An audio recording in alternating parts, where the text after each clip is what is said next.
semuanya, perkenalkan namaku Kalista Natalia. Sebelumnya aku mau ucapin terima kasih karena sudah meluangkan waktunya untuk hadir di acara aku pada hari ini. Dan langsung aja aku mau kasih tahu ke kalian kalau misalnya tema yang aku bawain kali ini itu tentang tidur cukup, ampuh untuk membangun ketahanan di masa depan. Nah, setelah kalian dengar paparan dari aku, mungkin kalian tuh bisa tahu tuh enaknya tidur dan manfaatnya buat diri kita sekarang dan di masa depan nantinya. Tapi sebelumnya aku mau nanya ke kalian, siapa yang tidurnya cuma 6, 5, 4, bahkan 3 jam atau nggak tidur? Boleh angkat tangan.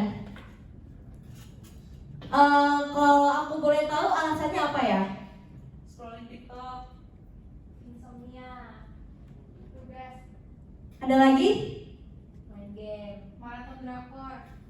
Oke, sekarang aku tanya yang tidurnya cukup 7 sampai 9 jam, boleh angkat tangan. Oke, ternyata masih ada juga yang tidurnya cukup. Nah, sebelum aku langsung mulai ke pembahasannya, aku mau ingetin ke kalian kalau misalnya ada yang bilang nggak tidur, terus ada yang bilang kalau misalnya tidur cuma 2-3 jam dan maksudnya jamnya tuh dikit. Sebenarnya itu semua tuh cuma mindset kalian. Kalian pasti pernah dengar kalau misalnya orang bilang orang bisa karena terbiasa. Begitu juga dengan kalian. Oke, langsung aja ke pembahasan. Tidur adalah waktu untuk beristirahat. Nah, menurut National Sleep Foundation mengatakan bahwa kalau misalnya jam tidur remaja umur 16 sampai 24 tahun dan dewasa umur 25 sampai dengan 64 tahun itu cukupnya itu 7 sampai 9 jam. Nah, tadi yang ada jawab cuma 2 jam bahkan gak tidur itu udah parah banget dan kalian harus bisa rubah itu. Habis itu ada juga dari American Psychological Association. Ngomongnya apa dia?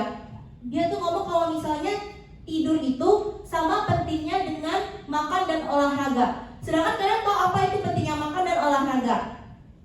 Dan ini bakal relate sih sama kalian. Kayak misalnya di umur kita sekarang, jujur kayak gen kita sekarang itu kita tuh gampang mood swing, bad mood. Terus kita gampang sedih. Belum kalau misalnya apa-apa dipermasalahin. Nah, menurut aku sendiri, pengalaman aku, kalau misalnya kita dengan cukup tidur, semua masalah tuh pasti bakal selesai.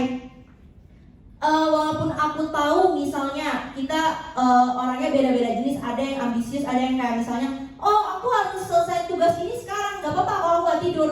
Oh aku harus bisa ini, aku belajar ini sampai aku bisa. Gak apa-apa kalau misalnya aku gak tidur. Tapi itu gak boleh, karena harus tahu bahayanya. Terus menurut Kementerian Kesehatan Republik Indonesia juga udah keluarin statement kalau misalnya kalau kalian gak cukup tidur, fokus kalian gak ada, daya ingat kalian menurun. Terus kalian tuh apa-apa pusing. Kalau misalnya ditanyain kayak gini, kamu kenapa pusing? Pusingnya kenapa? Gak cukup tidur? Itu pasti banyak dong yang bisa ngalamin kayak gitu. Nah, menurut aku itu cuma masih dampak yang biasa aja. Tapi ada yang lebih parah lagi, yaitu kalian tuh bakal terkena penyakit jantung. Kenapa? Pas kita gak cukup tidur, tekanan darah kita itu naik. Dan ada hasil studi dari Inggris mengatakan bahwa kalau misalnya orang yang gak cukup tidur itu resiko terkena penyakit jantungnya itu 25% lebih tinggi daripada orang yang tidurnya cukup sekitar 7-9 jam. Nah, ada juga yang terakhir, obesitas atau kalian menjaga badan.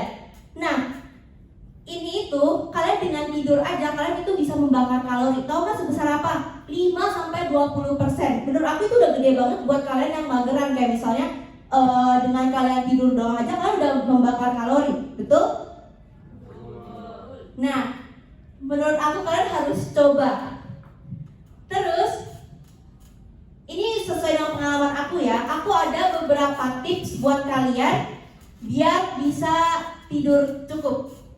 Yang pertama, sebelum kalian tidur, kalian sebisa mungkin tuh minimal 30 menit jauhi dari HP kalian itu. HP itu taruh jauh-jauh. Karena apa? Misalnya kita habis scroll TikTok, pasti pas kita balik kita kepikiran, kita habis lihat ini, kita habis lihat itu. Yang kedua, olahraga.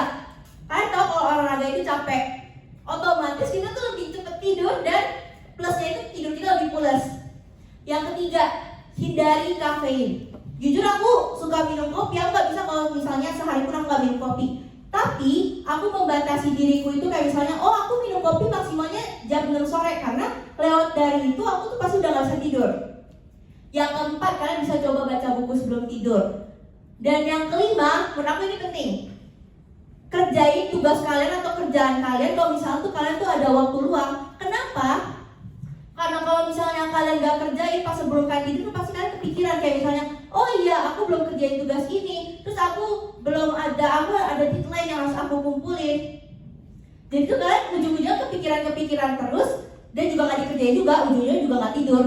Dan yang terakhir, ciptain tempat tidur yang nyaman buat kalian.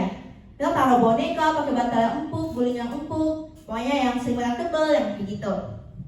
Nah, menurut aku tidur itu investasi yang ke depan yang sangat-sangat bagus. Karena apa? Kesehatan kita jadi bagus. Terus kita juga bisa lebih bahagia juga karena kita lebih produktif. Terus kita tuh juga butuh energi buat ngadepin orang-orang di sekitar kita. Dan kita harus intinya jadikan tidur sebagai gaya hidup. Sekian dari aku, terima kasih.